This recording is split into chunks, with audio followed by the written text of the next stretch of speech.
नमस्कार, आपके साथ मैं हूं सुदेश नैन। मोर बुलेटिन की शुरुआत करेंगे बड़ी खबर के साथ। बड़ी खबर यह कि सोनीपत में जहरीली शराब से 27 लोगों की जान गई है। न्यूज 18 पर जहरीले जाम का भुक्तभोगी सामने आया। सस्ती के चक्कर में अवैध शराब खरीदते हैं, ये उसका कबूलनामा। परचून की दुकान तक पर शराब बिकती है। सोनीपत डीएसपी वीरेंद्र राव का बेतुका बयान भी इस मामले पर आया है। बड़ौदा उपचुनाव में पुलिस व्यस्त थी। पिछले 3 दिनों में 27 लोगों की जान गई है। इस जहरीले जाम की वजह से सोनीपत में जहरीली शराब धड़ल्ले से बिक रही है। 27 मौतों के बाद पुलिस प्रशासन की नींद टूटी है। 3 कॉलोनियों में छापेमारी और इसमें अवैध शराब जब्त की गई है। लेकिन ये बड़ा मामला है, लगातार ये आंकड़ा बढ़ता हुआ। सोनीपत में जहरीली शराब पीने की वजह से अब तक 27 लोगों की मौत हो चुकी है। न्यूज 18 पर जहरीले जाम का भुक्तभोगी जिन्होंने बताया कि सस्ती के चक्कर में ये शराब खरीदी जाती है। सोनीपत डीएसपी वीरेंद्र राव का भी इस पूरे कांड पर बयान आया है, लेकिन ये बयान बेहद बेतुका है। उन्होंने कहा कि बड़ौदा उपचुनाव में पुलिस व्यस्त थी। आपको बता दें कि पिछले 3 दिनों में 27 लोगों की इस जहरीली शराब की वजह से जान गई है। सोनीपत में ये अवैध जहरीली शराब धड़ल्ले से बिक रही है। 27 मौतों के बाद आखिरकार खाकी की नींद टूटी और छापेमारी की गई। 3 कॉलोनियों में अवैध शराब भी जब्त हुई है। शराब यही तो लेते जी, ये गाड़ी बार पीली होती है लिए। आज बंद है ये? आज तो बंद है। कितने में देते थे रोज? 100 रुपये में सदस्य में दिया बोलते। और जो ठेके पे मिलती उससे सस्ती मिलती थी यहाँ पे? हाँ जी, 10-20 रुपया रखा। खुली हुई भी दे हुए थे क्या? खुली हुई नहीं, बोतल तोड़ के देते थे। कब से ले रहे थे, कितने दिन से ले रहे थे आप यहाँ से?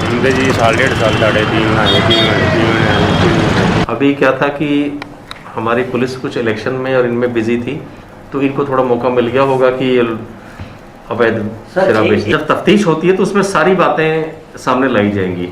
मामले की तह तक जाया जाएगा, मामले की तह तक जाया जाएगा और इसमें कोई भी शामिल हो, किसी भी अपराध में कोई शामिल हो, उसको किसी को बख्शा नहीं जाएगा।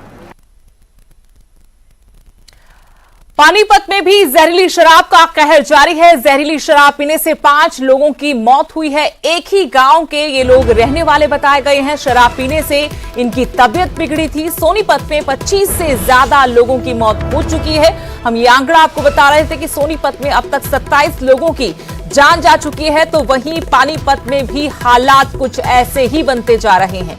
यहां पर जहरीली शराब का कहर दिखना शुरू हो चुका है। जहरीली शराब पीने से 5 लोगों की मौत हुई है। ये पांचों एक ही गांव के रहने वाले बताए गए हैं। शराब पीने के बाद इनकी तबीयत बिगड़ गई थी। सोनीपत में 27 लोगों की जान जा चुकी है, तो पानीपत में भी 5 लोगों की जहरीली शराब पीने से मौत हुई है। लगातार ये आंकड़ा बढ़ता हुआ। वहीं आपको सुनाया डीएसपी सोनीपत ने क्या कहा कि वो बड़ौदा उपचुनाव में व्यस्त थे, इस वजह से इन लोगों को ऐसा करने का मौका मिल गया।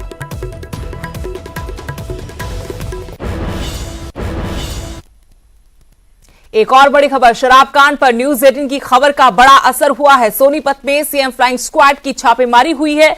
2 जगह नकली शराब की फैक्ट्री का पर्दाफाश किया गया है। खरखौदा और नैनर ततारपुर में ये फैक्ट्रियां पकड़ी गई हैं। मौके से एक आरोपी को भी गिरफ्तार किया है। बाकियों की तलाश जारी है। सोनीपत पानीपत में अब तक 30 से ज्यादा लोगों की मौत हुई है और कई और हैं जिनकी तबीयत खराब है, लेकिन अब कार्रवाई इस पर शुरू हो गई है। इस खबर को न्यूज 18 ने प्रमुखता के साथ दिखाया था और अभी भी इस खबर को प्रमुखता के साथ दिखाया जा रहा है। ऐसे में खबर का असर दिख रहा है। सोनीपत में सीएम फ्लाइंग स्क्वाड की छापेमारी हुई है। 2 जगह से नकली शराब की फैक्ट्रियां पकड़ी हैं। खरखौदा और नैनर ततारपुर में ये फैक्ट्रियां पाई गई। मौके से एक आरोपी की गिरफ्तारी भी हुई है, जबकि बाकियों की तलाश जारी है। सोनीपत पानीपत में जहरीली शराब की वजह से 30 से ज्यादा लोग अपनी जान गंवा चुके हैं।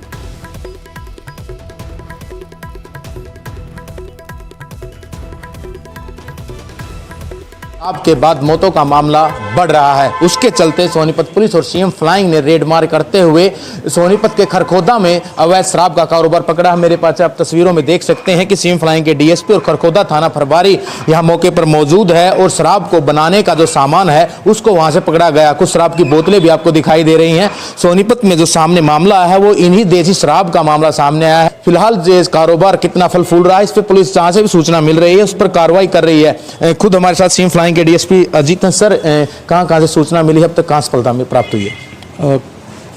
सूचना जिस आधार पे मिली हैं उसमें लगातार रेड जारी हैं और उसी के चलते एक खरखोदा में रेड की गई जिसमें अंकित नाम का लड़का जो मैन्युफैक्चरिंग कर रहा था उसमें ये आपके 395 छोटी बोतल हैं, कुछ 8000 जो प्रिपरेशन के लिए चाहिए था वो मना है और ENA जो होता है जिससे स्पिरिट होती है जिससे बनाया जाता है वो बरामद हुआ है। सर इसके अलावा किस जगह और शराब की फैक्ट्री पकड़ी गई है, गांव में पकड़ी, आरोपी कितने गिरफ्तार हुए सर? इस पर्टिकुलर खरखोदा मामले में एक अंकित नाम का लड़का है जो तकरीबन 22 साल उम्र है। एक रेड रात को मोहाना में स्थानीय पुलिस द्वारा की गई थी जो कि काफ़ी सफल रही, जिसमें भी एक छोटी मैन्युफैक्चरिंग यूनिट पकड़ी गई है, परंतु उसमें जो मैन्युफैक्चरिंग करने वाले लोग थे वो नहीं मिले, वो फरार हो गए थे तब तक। सर जिस तरह से सोनीपत शहर की बात कर ली जाए वहाँ पर आरोप ये था कि जो पुलिसकर्मी हैं उन्हीं के मिली भगत, क्या सर उनको भी सीएम फ्लाइंग कुछ पूछताछ जरूर करेगी? ये सब एलिगेशंस हैं, आरोप हैं। जब ऐसी घटनाएं होती हैं तो एलिगेशंस आते हैं। इन सब तथ्यों की इनको डिटेल में जाके जांच की जाएगी और अगर किसी का इन्वॉल्वमेंट मिलता है तो उसके अकॉर्डिंगली जो है कार्रवाई की जाएगी। डीएसपी अजीत का साफ कहना है कि अगर कोई दोषी मिलता है इस मामले में तो उसके खिलाफ भी कार्रवाई की जाएगी और रेड मार की है कार्रवाई लगातार जारी है। सोनीपत से नितिन आमतिल, न्यूज़ 18।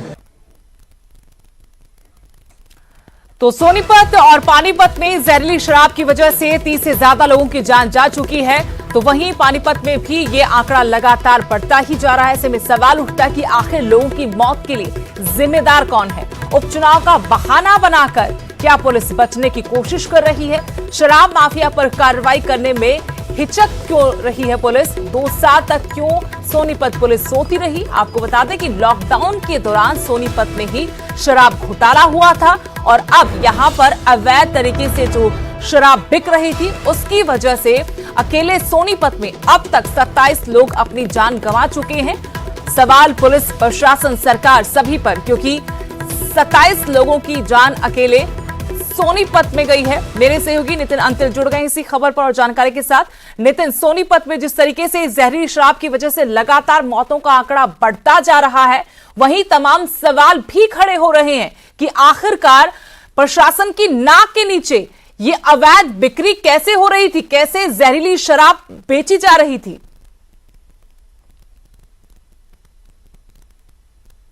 होगा जिन्ना जे साडे बिल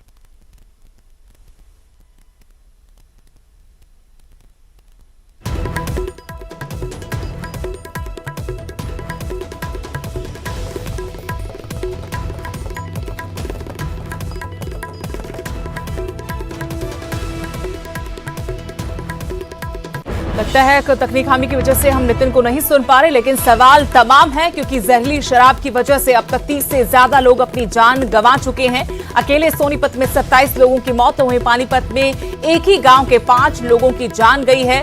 सवाल ये कि आखिर लोगों की मौत के लिए जिम्मेदार कौन है? क्या उपचुनाव सिर्फ बहाना है पुलिस के लिए? अभी तक जो अवैध शराब का कारोबार कर रहे हैं उन लोगों पर कार्रवाई क्यों नहीं हुई? क्योंकि सोनीपत ही वो जगह जहां शराब कांड हुआ था, शराब का बड़ा घोटाला हुआ था लॉकडाउन के दौरान। उस वक्त भी आरोप प्रत्यारोप लगते रहे, लेकिन ठोस कार्रवाई अभी तक सामने नहीं आ पाई है। अब सोनीपत में इस तरीके से शराब के नाम पर मौत परोसी जा रही है।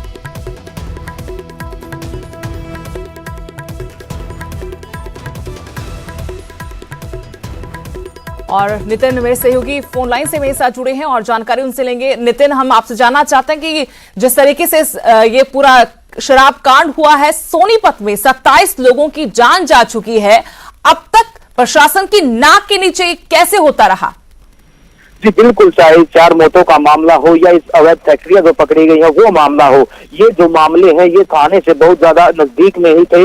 जो मौतें जो हुई हैं ये जो 1 किलोमीटर का दायरा है जो एसपी ऑफिस है उसी के अंदर ये मौतें हुई हैं। और अवैध शराब का कारोबार, अब हालांकि पुलिस ये बहाना बना रही है कि 3 दिन के अंदर हुआ है। जो पुलिस थी वो सारी की सारी पुलिस बड़ौदा चुनाव में बिजी थी और उसी के दौरान ये पलपा फूला है। लेकिन जो परिजन है उन्होंने ये साफ किया कि सोनीपत पुलिस से पहले भी इसकी शिकायत इनके पास थी और वो पकड़ते जरूर थे, लेकिन उनकी मिली भगत थी और उन्हें बाद में पैसे लेकर छोड़ दिया जाता था। ऐसे परिजनों के आरोप लगे और अब सोनीपत पुलिस ने नहीं सीएम फ्लाइंग ने कार्रवाई की है और सोनीपत में 2 जगह शराब पकड़ी है। लेकिन आरोपी एक ही पकड़ा गया, जबकि सोनीपत में 9 टीमें लगाई गई थी। लेकिन जिस तरह की कार्रवाई की गई इससे कहीं संतुष्टि नहीं दिखाई दे रही है। हालांकि न्यूज 18 की खबर के बाद ये असर देखने को मिला। सोनीपत पुलिस नहीं जागी, सीएम पुलिस जागी है और अब सीएम फ्लाइंग का यही कहना है कि वो लगातार कोशिशें कर रही है कि अवैध जितनी भी शराब है उसको पकड़ा जाए। जो परिजन है उनका ये कहना है कि फिलहाल शक्ति को देखते हुए जो अवैध शराब कारोबारी थे वो फरार हो गए हैं। लेकिन जो पुलिस पर आरोप परिजनों के हैं और ये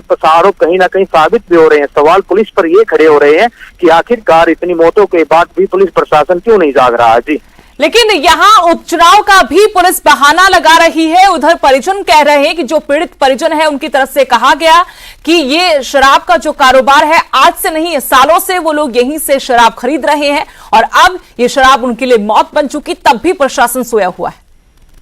जी बिल्कुल, सबसे पहले तो सोनीपत पुलिस का ये बहाना कि उनके पास कोई शिकायत ही नहीं पहुंची और शमशान घाट से इस पूरे मामले का खुलासा होता है कि इतनी ज्यादा मौतें कैसे हो रही हैं। तो जब परिजन सामने आते हैं और मामले का खुलासा ये होता है कि शराब पीने से मौतें हो रही हैं और सोनीपत पुलिस यही हवाला 2 दिन तक देती रही कि उनके पास कोई शिकायत नहीं। लेकिन एक परिजन सामने मीडिया के आए और शिकायत दी गई तो पुलिस हरकत में जरूर आई, लेकिन उससे पहले जो सोनीपत पुलिस के जितने भी आरोपित रहे अवैध शराब के वो सभी के सभी फरार हो चुके थे और परिजन भी अब यही कह रहे हैं कि अब शक्ति है तो जितने भी जो खुरते थे अवैध खुरते थे वो सभी के सभी आरोपी फरार हो चुके हैं। और अब पुलिस सिर्फ एक दिखावा कर रही है कि हम कार्रवाई कर रहे हैं। अगर पुलिस कार्रवाई करती तो आज 3 से 4 दिन हो चुके हैं और पुलिस के हाथ सिर्फ एक ही आरोपी लगा है। जो नैना ततारपुर में जो फैक्ट्री पकड़ी गई है वहां तो सिर्फ पुलिस को सामान्य हाथ लगा है।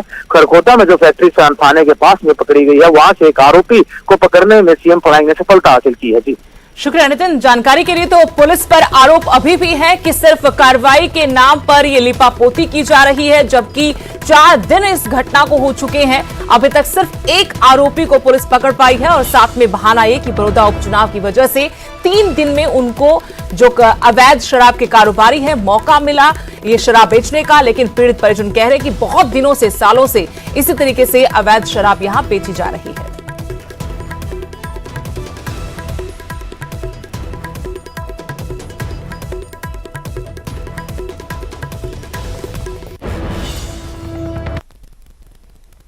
शराब कांड पर हरियाणा की सियासत भी गर्मा गई है। पूर्व सीएम भूपेंद्र सिंह हुड्डा ने सरकार पर हमला बोला है। प्रदेश में शराब माफिया काम कर रहा है, यह उनकी तरफ से आरोप लगाया गया कि प्रदेश में शराब माफिया काम कर रहा है। कानून व्यवस्था का दिवाला निकल चुका है। शराब कांड पर डेप्यूटी सीएम दुष्यंत चौटाला ने भी कहा कि अभी शुरुआती जांच चल रही है। शराब कहां से आई, पुलिस इसकी जांच कर रही है। शराब का सोर्स पता लगाने की कोशिश की जा रही है। शराब माफिया पूरे जोरों पर है थे और जो शराब माफिया पकड़ा गया था जो यहाँ पे जब हुआ था अब तक उसकी कोई शुरू में कहा गृहमंत्री ने SIT बनाएंगे, SIT बनी और उसका नतीजा क्या निकला था। तो सरकार को कानून व्यवस्था नाम की तो कोई है ही नहीं। अब देखो 20 व्यक्तियों की इंक्वायरी चल रही है क्योंकि 4 लोगों के इसके अंदर पोस्टमार्टम हुए हैं। पुलिस अपनी छानबीन कर रही है कि सोर्स ऑफ कंजम्पशन जो था वो क्या था, क्या वो वेंड से निकला है या ओपन मार्केट से परचेज हुआ है, क्या वो DNA बेस्ड है या अपने मिथाइल अल्कोहल बेस्ड है। इसके ऊपर एक बार जब तक डिटेल रिपोर्ट इन्वेस्टिगेशन की नहीं आती हमको। और यहां रुकेंगे छोटे से ब्रेक के लिए।